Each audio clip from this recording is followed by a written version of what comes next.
Let's talk about criteria. Criteria. I believe in criteria, and what a habit to come up with. And by the way, you'll have criteria for a lot of different things. Right now, we're going to come up with a criteria for saying yes, which of course means that there is a criteria for saying no. One of the reasons that many of the people I work with and my members will say something like, oh, I'm overwhelmed, I've got too much to do, because they're saying yes to everything without any criteria filter. Now, criteria means that you know how you're going to filter anything. So it could be the criteria for, gosh, going on vacation. What's the criteria of hiring somebody new? What's the criteria for saying yes? Now, I learned this from some of my work with neuro-linguistic programming. I took all the classes in neuro-linguistic programming and actually got my master's levels. And it was so interesting when we worked on criteria and how vital it is for you as a successful business person, especially as a pet professional. What's the criteria for you to say yes to almost anything? What's the criteria of you to say yes to a new client? Let me give you this story from my teacher. She was a speaker, and she would be asked to speak different places.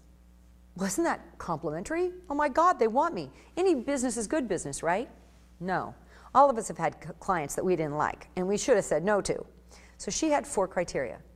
So when she was asked to speak, she would always ask herself, the first criteria was, where is it? And do I like that? Because she didn't believe that there was better than here. It was, where is it? Do I want to go there? The next one was, who? Who will I be working with? Do I like them? Are they people I dig? Can I learn from these people? The next criteria was the time element. How much time it would take, and would she have to create something new? Those of you that do classes, it's the same thing. Is it something I've already done before? Or do I have to learn a whole new thing? And lastly, does it pay well? Now notice, payment was her 4th criteria, because her life was more important than just making the dollar. Here's what I believe. We have a habit of saying yes anytime somebody wants to pay us. You know, would you like to train my dog? Yes! Would you like to do? Yes! And it's because we want the money. But when we want a really good life, we have to have the habit of putting every single thing that people ask us to do through a criteria.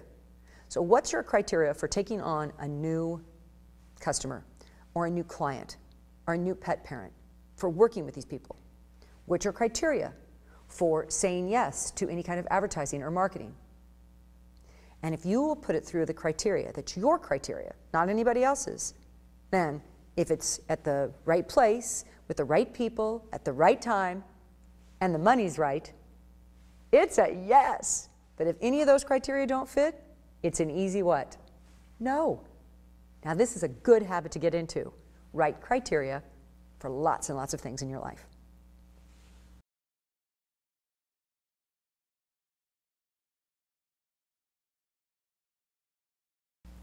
I think we should all have the habit of laughing first when anything happens. If anything happens in your life, if you're like, oh my God, this happened, or do you just laugh and say, well, that's life, that would be a good habit to have. Now, let's talk about the multiple use habit. And I love this habit. And actually, I learned this habit from my mother. She was a person who said, if you're going to buy a garment, make sure that you can use it for multiple purposes.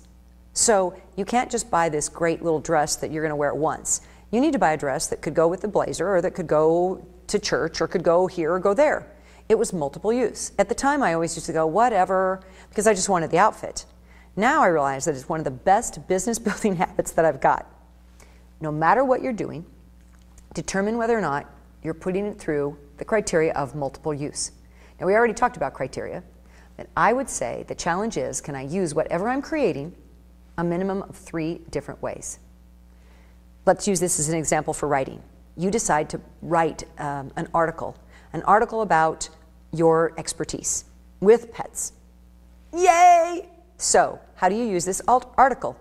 Well, my challenge to you would always be the multiple ways habit. Pick a minimum of 3 different ways. Number 1 is the article. Number 2, you could use it as a blog post or as a guest blog. Number 3, you could print it out and send it through snail mail to the people that you're sending as an added value. You could send it through with a billing or something that you do in that way. The other thing is that you could turn it into a video.